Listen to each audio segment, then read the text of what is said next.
Assalamualaikum warahmatullahi wabarakatuh. Alhamdulillah, anak-anakku sekalian yang Bapak cintai, selamat berjumpa kembali dalam video pembelajaran bersama Bapak Agus Gunawan. Yang pada pertemuan kali ini kita akan mencoba untuk mengulas lebih jauh tentang materi kelanjutan dari bilangan berpangkat, yakni bentuk akar. Jadi bentuk akar ini dikatakan kelanjutan dari bilangan berpangkat karena bilangan berpangkat itu dibedakan menjadi beberapa jenis, di antaranya bilangan yang berpangkat positif, dan itu sudah menjadi permainan kita seolah-olah begitu.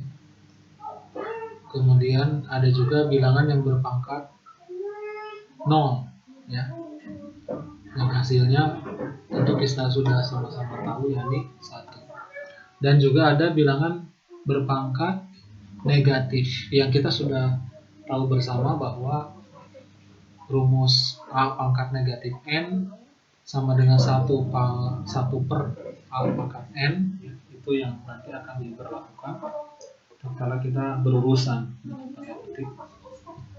dengan bilangan yang berpangkat negatif. Lalu kategori dari bentuk akar ini kemana?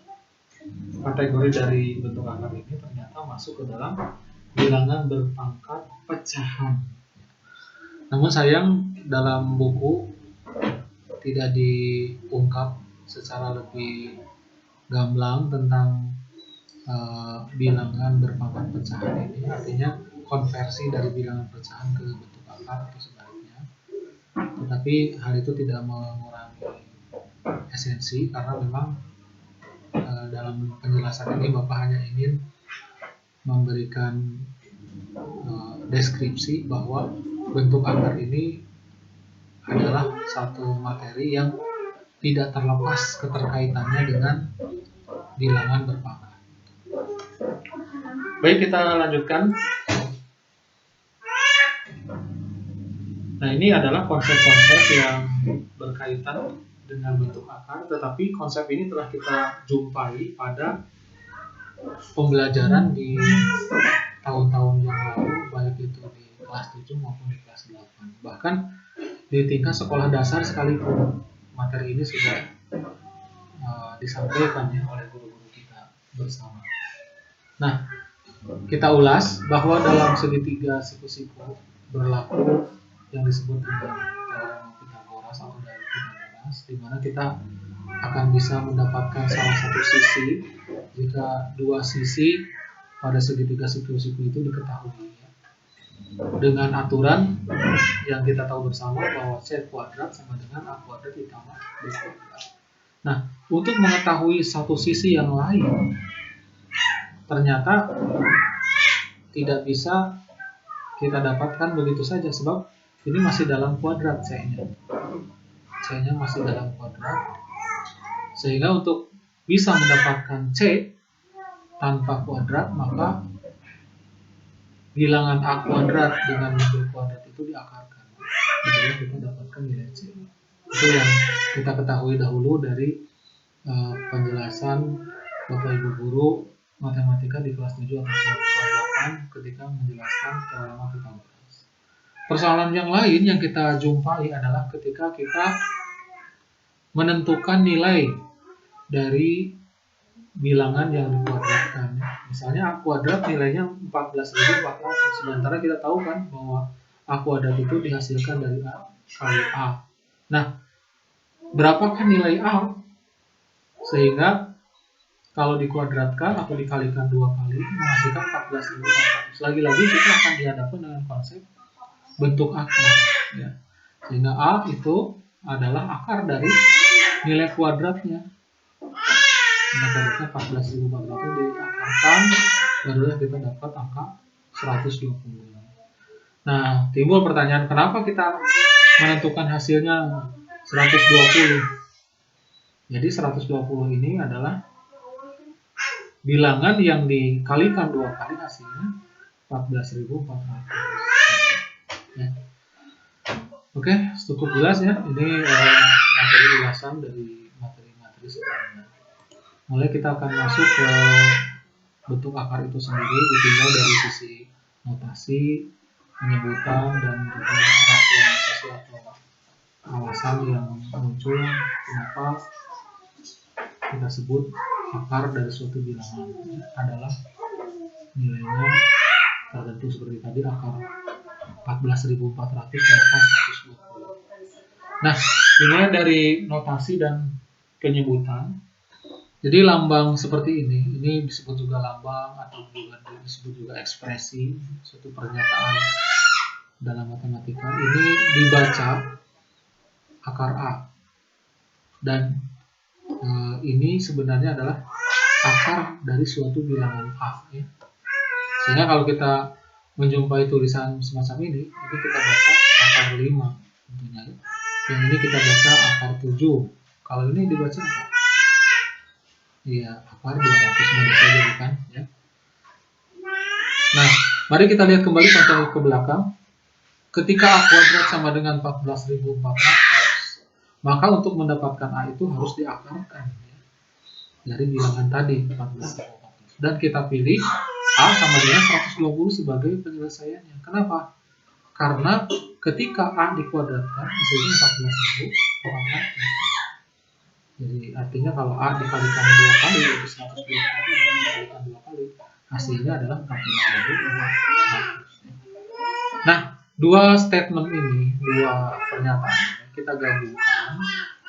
A nilainya akar 14.400 dan A juga 120 sehingga menghasilkan suatu kalimat atau suatu kesamaan dalam matematika bahwa akar 14.400 sama dengan 120 karena akar 14.400 itu adalah A juga 120 itu juga. Jadi akar 14.400 sama dengan 120. Nah, inilah tulisan yang lengkap dari bentuk akar baik dari sisi bilangan yang diakarkan maupun hasilnya.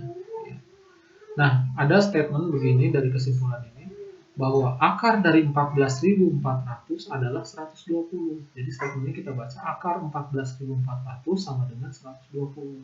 Nah, kalau ditanya kenapa? Karena kuadrat dari 120 hasilnya adalah 14.400. Dalam skup yang kecil dan untuk bilangan yang lain kita bisa ilustrasikan lagi bahwa dengan demikian akar 36 adalah 6. Alasannya kenapa? Karena kuadrat dari 6 atau kalau 6 dikuadratkan hasilnya 36 ya. Demikian pula akar 81 adalah 9 atau sama dengan 9. Kenapa? Karena kuadrat dari 9, jadi kalau 9 ini dikuadratkan hasilnya adalah 81 ya. Dan untuk bilangan-bilangan yang lainnya. Sehingga kalau kita perluas atau kita perumum, kalau ada notasi atau penulisan seperti ini, itu adalah hasilnya bilangan tidak negatif. Ya, seperti tadi akar 81. Hasilnya adalah 9. 9 ini hanya dimaksud bilangan tidak negatif. Yang kalau dikuadratkan hasilnya adalah A. Ya. Jadi akar A adalah bilangan yang tidak negatif yang kalau dikuadratkan hasilnya adalah A. Namun pembicaraan ini adalah berlaku untuk bilangan bulat positif ya, atau bilangan asli atau bilangan cacat. So kalau kita bicara dalam bilangan bulat, kan bilangan bulat itu dari mulai negatif hingga negatif 3, negatif 2, negatif 1, 0, 1, 2, 3, dan seterusnya. Sebenarnya hasil dari akar A ini bisa ada 2 ya, yaitu bilangan positif dan bilangan negatifnya. Seperti ini akar 81 bukan 9 saja, tetapi ada negatif 9 dan juga 9. Loh, kok bicaranya begitu Pak? Iya, karena negatif 9 dikuadratkan juga 81 bukan? Tidak hanya 9 dikuadratkan 81, negatif 9 juga sebenarnya 81 kalau dikuadratkan. Jadi kita lihat ini skup pembicaranya dalam ranah bilangan apa gitu ya. Nah, kalau definisi semacam ini berarti kita sudah batasi bahwa ini hanya berlaku untuk pembicaraan di himpunan bilangan bulat positif atau bilangan caca atau bilangan asli kalau hasilnya adalah bilangan tidak negatif. Nah, kalimat ini anakku sekalian, ini bisa dituliskan dalam bahasa yang lain, yaitu dengan bahasa simbolik semacam ini. Misalnya akar A itu menghasilkan B. B ini ya bilangan tidak negatif tadi ya. B yang jika B dikuadratkan hasilnya sama dengan A. Jadi tulisan ini akan dibuat lebih matematis ya atau simbolis matematis jika kita tuliskan dengan lambang-lambang seperti ini. Akar A itu sama dengan B ya. Catatan atau jika B dikuadratkan hasilnya sama dengan A. Nah, timbul pertanyaan. Apakah mungkin nilai A itu negatif? Jawabannya bagaimana? Apakah mungkin nilai A ini negatif? Ada nggak? Misalnya akar negatif 49. Berapa jawabannya? Kalau kita tuliskan contoh misalnya akar negatif 49, maka tidak akan pernah ada nilai B yang kalau dikuadratkan hasilnya negatif 49. B berapa coba? Kan kita tahu 49 akar pangkatnya 7 ya. Akar pangkatnya 7. Sekarang kalau 7 dikuadratkan bilangan positif, jelas hasilnya positif 49 bukan negatif 49. Atau kita pilih bilangan negatifnya, negatif 7. Dikuadratkan, hasilnya berapa? Juga 49. Jadi bagaimana dengan pertanyaan nomor 1 ini? Jawabannya adalah tidak mungkin. Apakah mungkin nilai A negatif? Tidak mungkin ya, tidak mungkin. Kalaupun dimungkinkan, hasilnya tidak ada. Jika kita bicaranya dalam bilangan real. Nanti di kemudian hari ketika kalian kuliah akan dikenal dengan bilangan imajiner. Ya itu lain lagi ya, mungkin pembahasannya terlalu melebar. Untuk skop kita di SMP, di SMA sekalipun belum dikenalkan dengan bilangan imajiner, sehingga jawaban untuk pertanyaan ini apakah mungkin kita akan mendapatkan nilai akar jika A-nya negatif? Jawabannya adalah tidak mungkin. Ya. Sekarang apakah mungkin akan mendapatkan nilai B yang negatif? Yang mana B? Hasil dari akar. Tadi sudah beberapa contoh Bapak sampaikan bahwa hasilnya adalah mungkin. Ya. Kalau skop pembicaraan kita dalam bilangan bulat umpamanya, ini pasti mungkin menghasilkan nilai negatif untuk B. Nah, ini akan terkait dengan pertanyaan nomor 4 nih sebenarnya. Akar 81 hasilnya 9 dan negatif 9. Benarkah? Mungkin di antara kalian ada yang jawab benar. Karena 9 dikuadratkan 81 dan negatif 9 dikuadratkan juga 81. Tapi apakah ada yang menjawab tidak benar? Bapak acungkan jempol kalau ada yang menjawab tidak benar. Tidak benarnya bukan karena hasil jawabannya 9 dan negatif 9, tapi kalimat penghubungnya. Ini dan, kalau dan ini artinya secara simultan atau secara bersama-sama akan menghasilkan 81. Harus bersama-sama, tidak mungkin ya. Tapi harus salah satu dari kedua jawaban ini. Sehingga kata yang tepat untuk menghubungkan 9 dan negatif 9 ini, atau kalau di sini kalimatnya benar, akar 81 hasilnya 9 atau negatif 9, itu jawabannya adalah benar. Tapi kalau dihubungkan dengan kata ini, berarti untuk pertanyaan 4 jawabannya salah. Nah, betapa kita harus teliti. Nah, lihat kata ya dari satu kalimat pertanyaan. Kemudian nomor 3, bagaimana menentukan nilai dari akar 20? Kita tahu bahwa 20 ini bukanlah bilangan yang mempunyai nilai akar seperti mana 16, 25 ya, dan seterusnya yang kategorinya mempunyai nilai akar bilangan bulat. Nah, ini sebenarnya punya nilai akar juga, tetapi tidak bisa diperoleh dengan perhitungan biasa. Ya. Bagaimana untuk mendapatkannya? Ini harus dibantu dengan menggunakan kalkulator atau menggunakan tabel akar ya. Tabel akar itu ada. Mungkin di antara kita ada yang punya, nah itu bisa dilihat ya. berapa nilai akar 20. Bisa ditentukan. Bahkan 20, sekian pun ada di dalam tabel akar itu. Apalagi di kalkulator bisa dengan mudah menentukan nilai akarnya. Nah, namun di beberapa tempat ada yang mendemonstrasikan mendapatkan nilai akar dengan perhitungan tertentu, seperti bagi guru itu juga tidak disampaikan pada kesempatan pertemuan ini. Mungkin pada pertemuan-pertemuan berikutnya ya, sebagai pengayaan bisa kita dalami berapa nilai akar yang tidak ada nilai akar nilai akar pangkat yang menghasilkan bilangan bulat.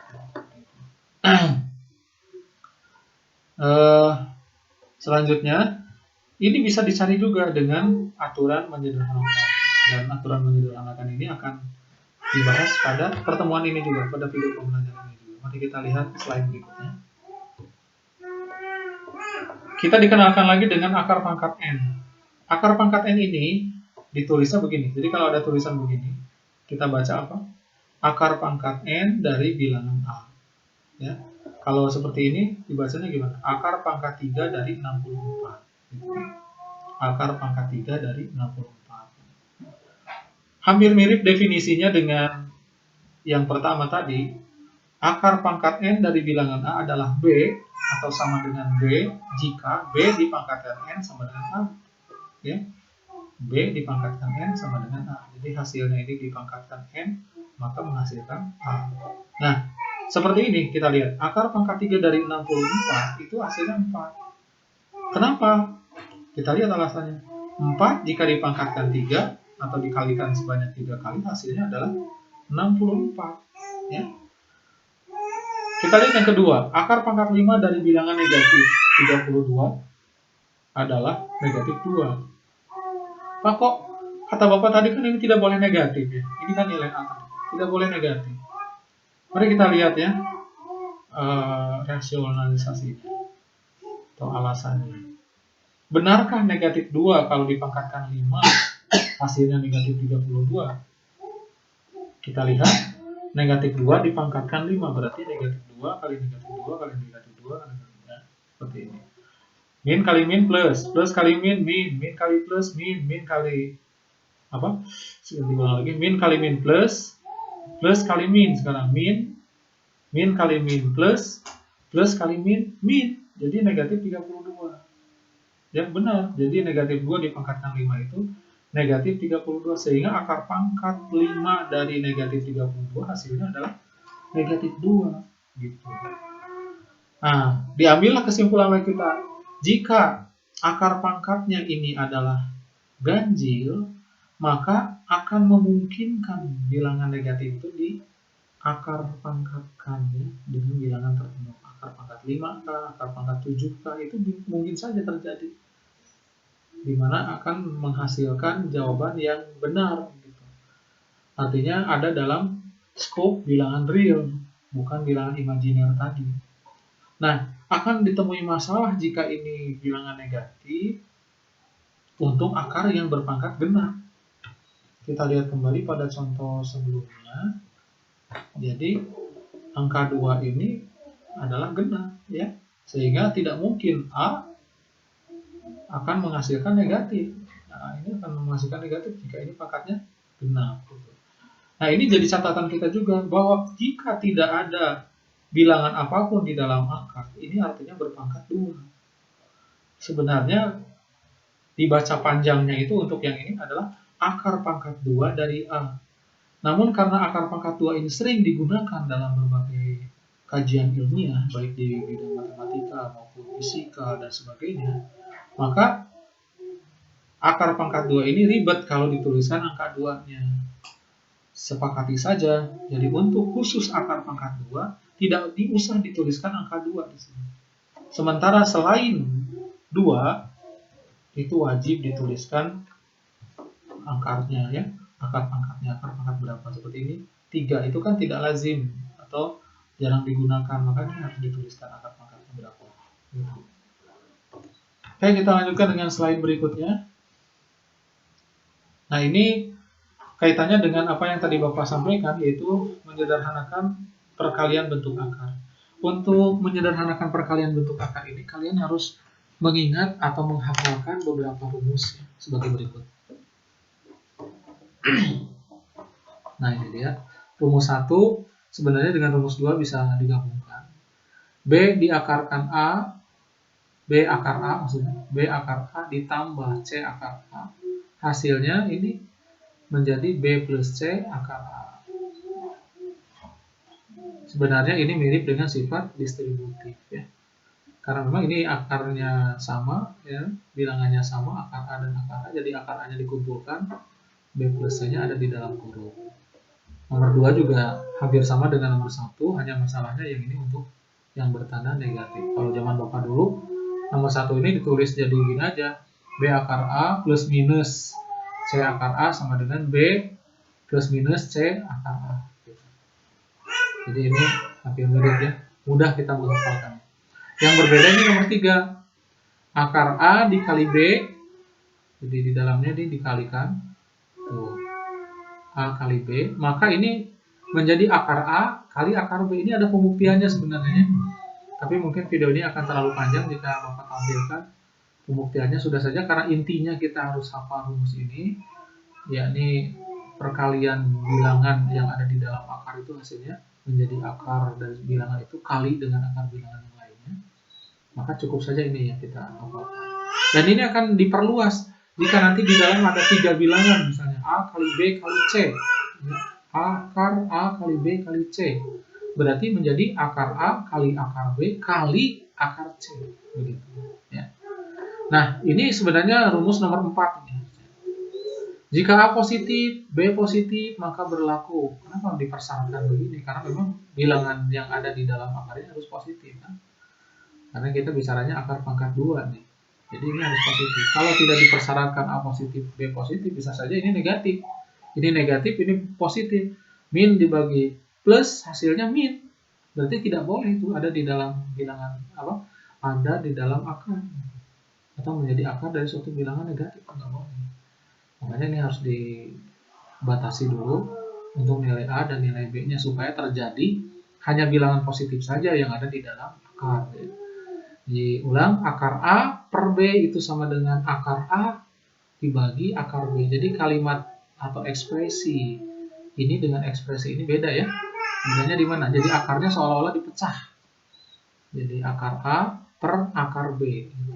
Ini nanti akan kita gunakan dalam berbagai soal berikut. Nah, ini dia. Akar 8 itu kan nggak bisa dicari ya. Nggak ada kan dalam perkalian 1 sampai dengan 10 yang kalau dikuadratkan hasilnya 8 itu. Nah, ada ya. Coba berapa kali berapa? 5 kali 2 4. 3 kali 3 9 ya. 9 ini kurang 1. Nah, lalu bagaimana nih? Nah, ini dikerjakan dengan menggunakan rumusan tadi. Tuh, akar 8 itu kita uraikan jadi 4 kali 2. Dihasilkanlah akar 4 kali akar 2. Rumus mana ini? Rumus nomor 3. Perlihatkan kembali ulang slide-nya. Nah, ini dia. Akar 8 itu diganti dengan 4 kali 2. Sehingga hasilnya akar 4 kali akar 2. Kita kembali ke slide berikutnya. Nah, akar 4 ini ada hasilnya. Yaitu 2. Sehingga kita dapatkan 2 akar 2 sebagai hasil penyederhanaan dari akar 8. Intinya kita cari bilangan yang ada nilai akarnya. 8 itu kan 4 kali 2. Jangan pilih 1 kali 8 ya. Nggak akan ada manfaatnya. Tapi kalau kita pilih ada salah satu bilangan yang ada nilai akarnya, maka ada manfaatnya. Contoh lain nih, akar 45. Akar 45 itu bisa 3 kali 15 ya. Tapi itu tidak ada manfaatnya. Karena yang ada manfaatnya itu yang ada nilai akarnya. Kalau diakarkan itu ada nilainya maksudnya. Nih, 9 kali 5 ya, sebagai pilihan bilangan kita untuk menghasilkan 45. Sehingga kita dapatkan akar 9 kali akar 5, kan akar 9 ada nilainya yaitu 3. Jadi hasilnya 3 akar 5. Nah, termasuk soal yang kelihatannya seperti jelimet ini ya. 0,25 ganti aja dengan 25 per 100. Berarti yang kita gunakan adalah rumus 4. Mari kita lihat kembali rumus 4 ini ya. Akar A per B sama dengan akar A dibagi akar B. Oleh karena itu hasilnya menjadi akar 25 per akar 100. Akar 25 ada hasilnya 5, akar 100 ada hasil 10. Jadi 5 per 10 atau 0,5. Ini malah bisa ditentukan hasilnya langsung. Kalau ini sendiri kan masih belum bisa ditentukan hasilnya langsung dalam bulat, tidak ada ya, atau bilang rasional. Nah ini ada hasilnya ya, 0,5. Nah, kita lihat lagi contoh yang lebih kompleks. Akar 12 tambah akar 27. Ini kan sulit ini kalau kita tidak punya rumus menyederhanakan bentuk akar. Tapi bisa kita lihat hasilnya. Akar 12 ganti dengan akar 4 kali 3. Akar 27 juga ganti dengan 9 kali 3. Diperoleh proses yang sama dengan sebelumnya. Ya, coba lihat. Ini diuraikan begini, ini diuraikan begini. Ini hasilnya 2 kali akar 3, yang ini 3 kali akar 3. Dapat hasil akhir 2 akar 3 ditambah 3 akar 3. Nah ini kita bisa berlakukan rumus 1. Akar 3 nya kan sama, keluarkan, masuk 2 dan 3. Tuh. 2 tambah 3 hasilnya ada 5, jadi 5 akar 3 hasilnya ya. Awas nih, hati-hati karena Bapak akan berikan latihan kaitannya dengan menyederhanakan seperti ini ya. Pahami ini baik-baik rumusan-rumusan ini atau cara pemakaian dari rumus-rumus menyederhanakan bentuk akar. Berikutnya untuk penguatan saja ini. Akar 8 tadi sudah ya, akar 4 kali 2. Akar 18. 18 ini kan bisa 3 kali 6, bisa 2 kali 9, bisa 1 kali 18. Yang kita pilih ada 9 kali 2 karena akan menghasilkan bilangan yang bisa disederhanakan. 32 juga 16 kali 2 ya. Karena ada akar 16 ini yang punya nilai akarnya. Oke, diproses lagi sebagai berikut. Mudah-mudahan tidak lupa rumusnya. Oke, akar 4 hasilnya 2, akar 9 hasilnya 3, akar 16 hasilnya 4. Oke. Akhirnya didapat 2 akar 2, 3 akar 2, negatif 4 akar 2 ya. Akar 2-nya sama bukan? Kalau sama begini, nilai akarnya keluarkan. Yang sisanya masukkan ke dalam kurung. 2 plus 3 min 4. Tinggal dijumlahkan aja. 2 tambah 3, 5. 5 kurang 4, 1. 1 kali akar 2, akar 2. Oke, paham ya? Nah, sekarang akan dijelaskan bagian terakhir dari materi bentuk akar, yaitu judulnya merasionalkan penyebut. Nah, sebelum kita jauh ke materi ini, merasionalkan penyebut, Bapak akan berikan sebuah lagi improvisasi yang mana ini merupakan materi sebelumnya. Kita punya bilangan 1/5, 3/51, dan lainnya. 1/2, 1/3, 2/3, dan seterusnya. Termasuk bilangan apakah itu? Ya, ini adalah bilangan rasional. Jadi bilangan rasional ini Bapak ulas kembali adalah bilangan yang bisa dinyatakan dalam bentuk A per B ya. 1/5 A per B, di mana nilai B-nya tidak boleh 0. Karena kalau nilai B-nya 0 berarti namanya itu tidak didefinisikan, tidak ada hasilnya. Oke, sekarang kalau misalnya 7, apakah termasuk bilangan rasional? Jawaban kita adalah ya. Kenapa 7? Kan tidak dinyatakan dalam A per B, Pak. Mungkin kita akan bertanya demikian. Betul. Memang 7 tidak dinyatakan dalam A per B. Tapi 7 bisa dinyatakan dalam A per B. Contohnya gimana? Bukankah 7 bagi 1 juga 7? Bukankah 14 bagi 2 juga 7? Ya, 28 bagi 4 juga 7. Nah, karena 7 bisa dinyatakan dalam bentuk A per B juga, maka 7 termasuk bilangan rasional. Sehingga dengan demikian, bilangan rasional itu sangatlah banyak. Tidak hanya dalam bentuk pecahan saja seperti ini, bilangan yang tidak dalam pecahan dengan kata lain bilangan bulat, itu termasuk juga kategori bilangan rasional. Jadi bilangan rasional ini mewadahi seluruh bilangan yang kita kenal, ditambah pecahannya. Yang kita kenal kan bilangan asli, bilangan caca, bilangan bulat, termasuk yang sekarang kita kenal baru adalah bilangan pecahan. Ini semua diwadahi dalam organisasi bilangan rasional. Luas sekali pembahasan bilangan rasional. Tapi ternyata ada beberapa bilangan yang tidak bisa dicakup oleh bilangan rasional. Contohnya akar 3. Akar 3 ini tidak bisa dinyatakan dalam bentuk pecahan. Nilainya itu walaupun berbentuk desimal, misalnya 1, sekian sekian sekian sekian, itu tidak bisa dinyatakan dalam bilangan pecahan manapun. Nah, ini harus ada lagi wadah yang baru untuk kategori bilangan yang tidak bisa dinyatakan dalam bentuk pecahan, yang namanya adalah bilangan irasional. Nah, apalagi kalau bilangan irasional ini menjadi penyebut. Ini lebih sulit lagi, apalagi sudah menjadi penyebut dijumlahkan dengan bilangan lagi, sebuah bilangan.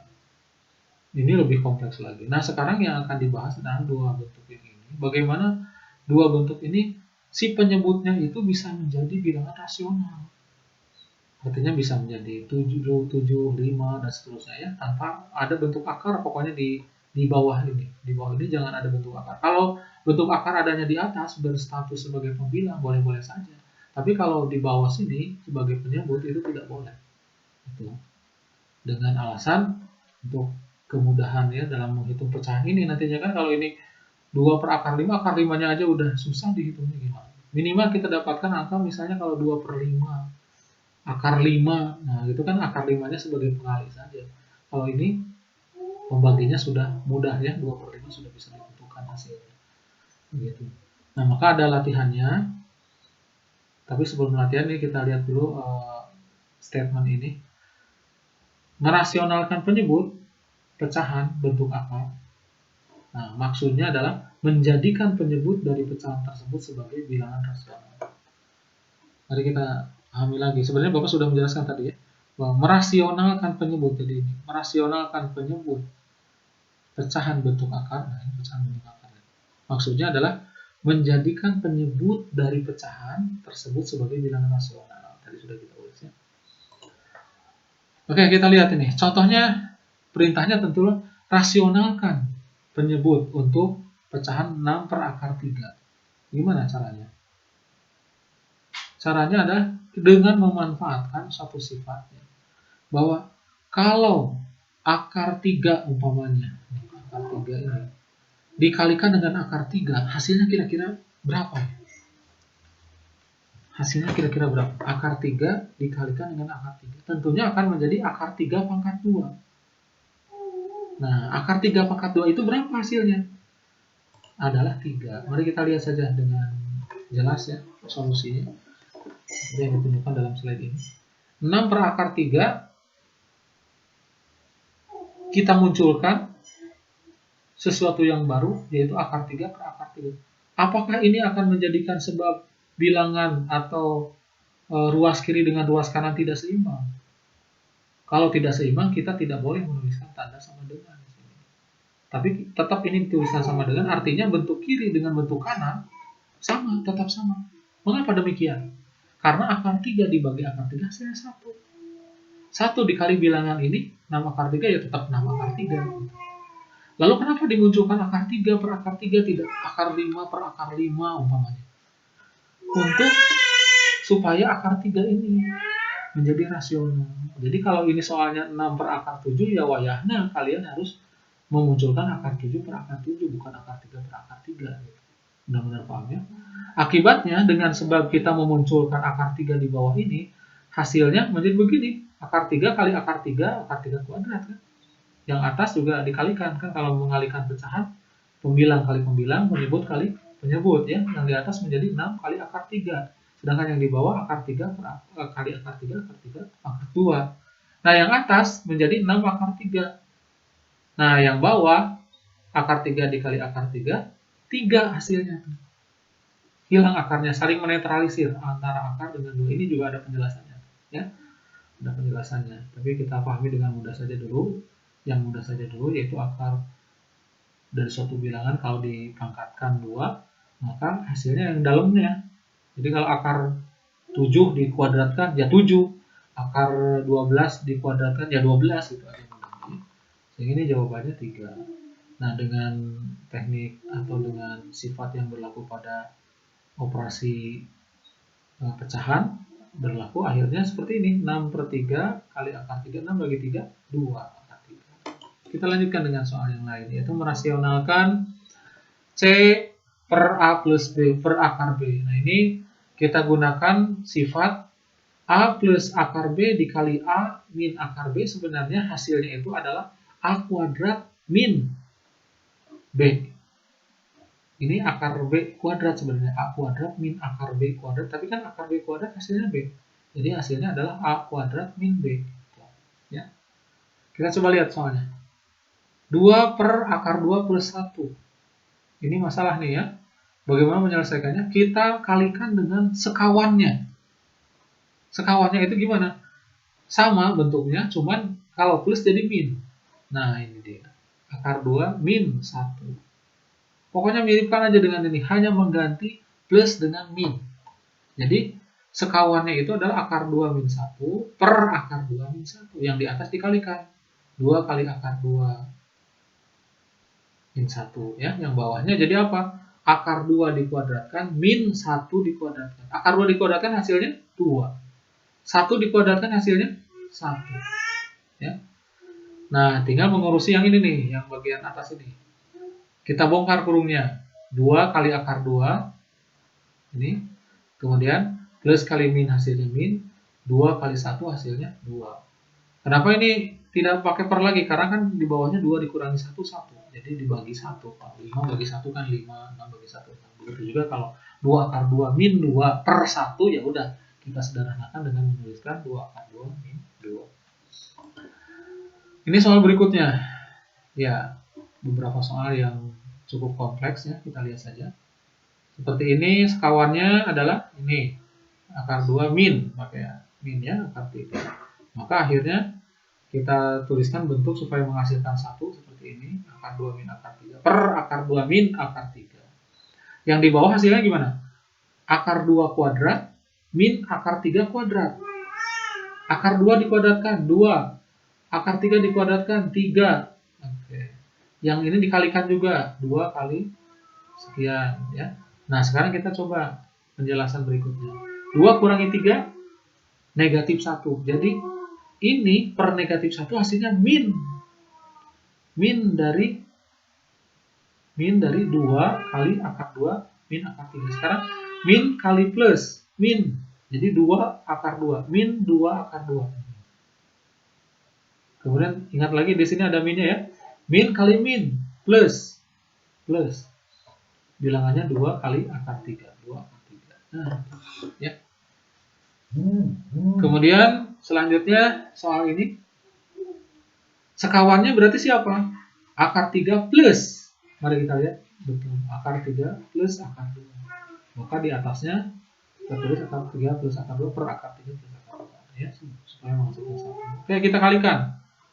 Ini jadi ini yang di atas. Yang di bawah. Akar 3 dikuadratkan min akar 2 dikuadratkan. Akar 3 dikuadratkan hasilnya 3. Akar 2 dikuadratkan hasilnya 2. 3 kurangi 2, 1. Kalau ini 1 bilangan positif. Berarti tidak ada perkalian semacam contoh di sini. Enak hasilnya tinggal dikalikan langsung. Akar 3 kali akar 3. Akar 3 kuadrat. Akar 3 kuadrat berarti 3. Tuh, 3 ya. Kemudian akar 3 kali akar 2. Nah, ini dengan rumus 3. Akar 2 kali akar 3 berarti akar 2 kali 3. 6. Dan per 1, kalau per 1 kata Bapak tadi diabaikan saja ya. Karena seperti tadi 5 per 1, 5 gitu ya. 6 per 1, 7 per 1, 7. Jadi kalau ini dibagi 1 ya anggur ini. Hanya bentuknya menjadi sederhana. 3 ditambah 6 itu akar 2 dikali akar 3. Yaitu akar 6. Baik, itulah penjelasan pada tema atau pada materi bentuk akar. Terima kasih atas segala perhatiannya anak-anak sekalian ya. Dan mohon maaf apabila penyampaiannya terlalu tergesa-gesa ataupun membuat kalian tidak jelas. Silakan saja download video ini sehingga bisa kita ulang materi ini berkali-kali. titik-titik di mana kita tidak jelas maksudnya, kita ulangi lagi untuk memutarnya sehingga kita mendapatkan benar-benar sebuah pencerahan dari apa-apa yang memang tidak jelas ya.